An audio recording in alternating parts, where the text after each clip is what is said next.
My name is Uzi Narkis. I'm a general in reserve. In 1967, I was the commander of the Central Front that included Jerusalem and Tel Aviv, and the front ran from Hadera all the way to Gedera. The attention of the whole country was to the south, because the Israeli government wanted to fight only against the Egyptians. Nobody supposed that something would have happened in Jerusalem. But all of a sudden, it did happen.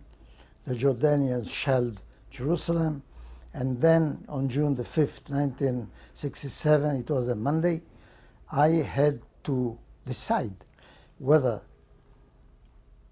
Jerusalem was an incident or a war. If it's an incident, we have to calm it down. If it's a war, we'll have to counterattack. After 2 hours, after the Jordanians captured the government house, I decided that it really was a war and that I have to counterattack. For that counterattack, I was scared of one thing, not of the enemy, but of a ceasefire. Because, you know, Jerusalem is, everybody knows where it is.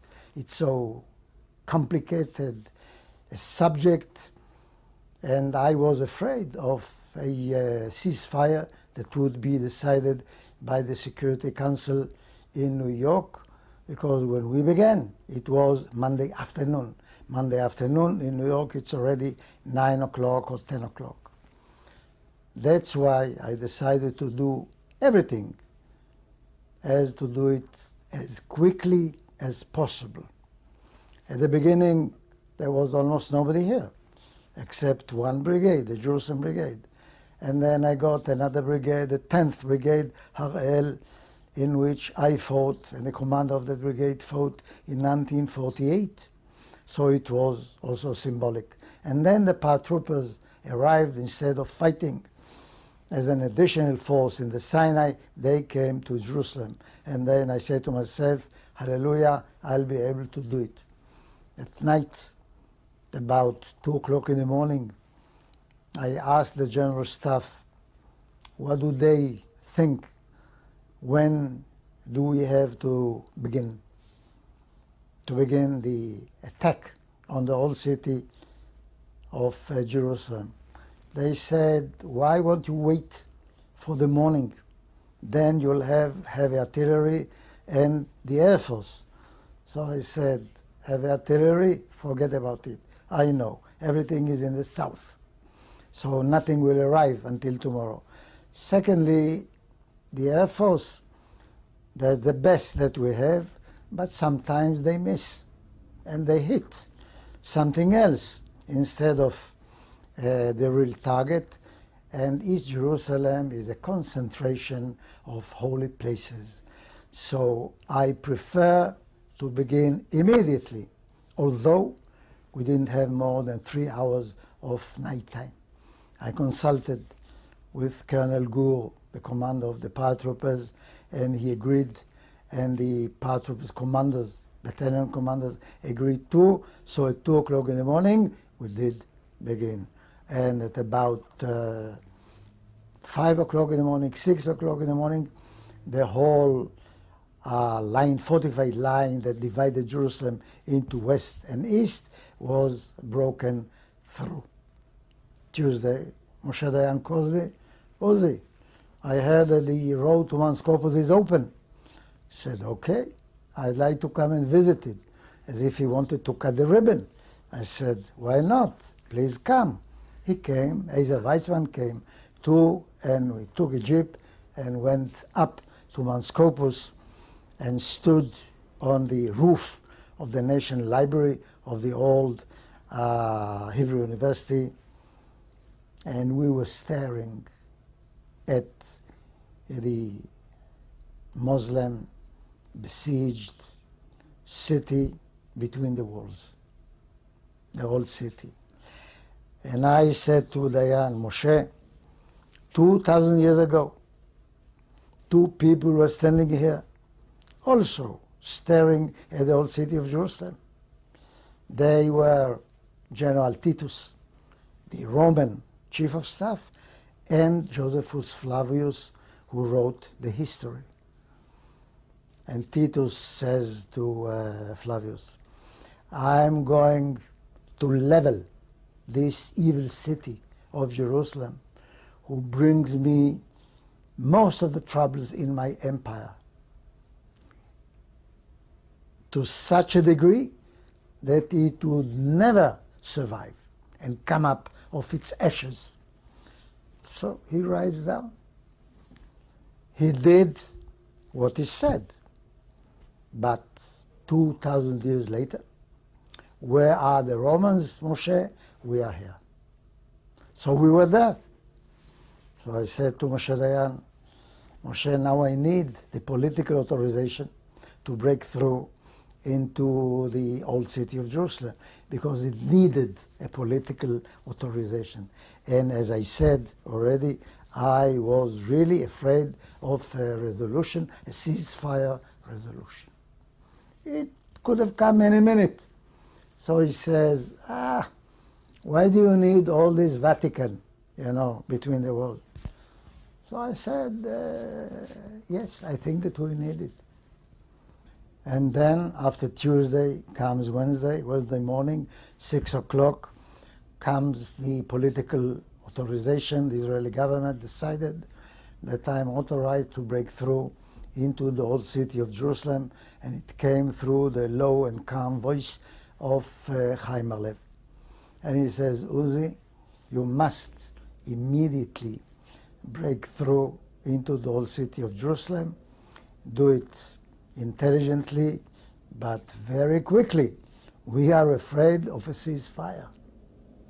So I passed immediately the order to Motagur, and he was at that time at the Rockefeller Museum, and that was at 6 o'clock in the morning, or 6:15, and at 10 o'clock the paratroopers were at the Lion's Gate with the tank at the head of them, and then a half truck, and the tank broke through the Lion's Gate, and all of them immediately after him, they took to the left to Temple Mount, and from there to the wall, and in a few minutes after them, we were there, Bar-Lev and myself, near the wall.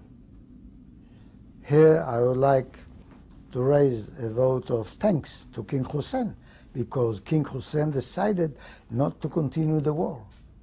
That's how we did not have any casualties fighting in the old city of Jerusalem. 10 o'clock in the morning at the wall, it was fantastic. How can I tell you? I was so happy and satisfied.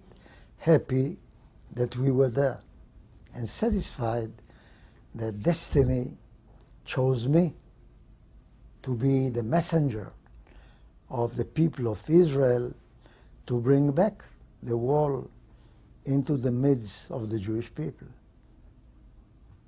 It was really great. I have a sense of history.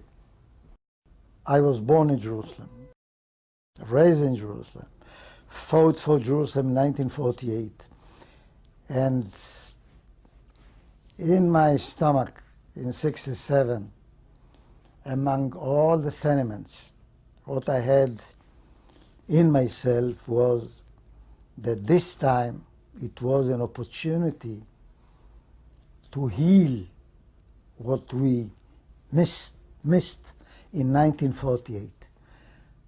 In 1948, in May, I was the one who commanded the capture of Mount Zion and gave the order to my troops, the Palmach platoon of 18 soldiers, to break through into the Zion Gate, but I was also the one who gave the order to withdraw.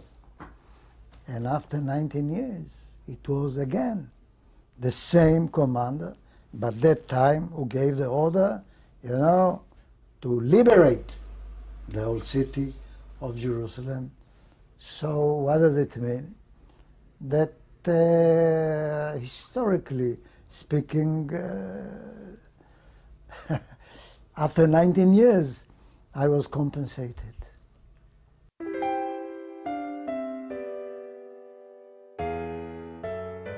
The Jewish people, without Israel, without the land of Israel, or the state of Israel, without Judea of 2,000 years ago, without a home here in this place, with only the remnant of the second temple physically here.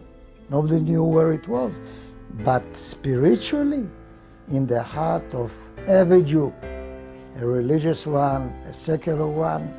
Everybody says next year in Jerusalem. And some believed in it. And it took 2,000 years, and all of a sudden the opportunity stood up and said to us, try it, do it, don't waste time. So we did it. In 67, I think that we felt so decisive, and the fact that everybody felt that nobody had the time.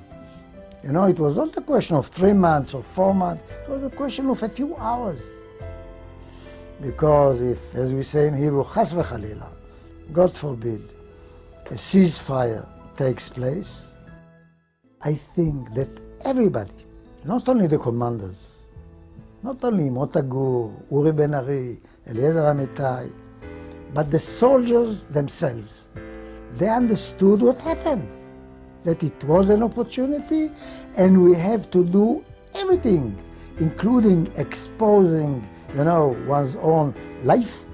And we had 181 casualties in 8 hours only of net combat. From Monday, 4 o'clock in the afternoon, until Wednesday, 10 o'clock in the morning. Less than 3 days, Jerusalem was ours.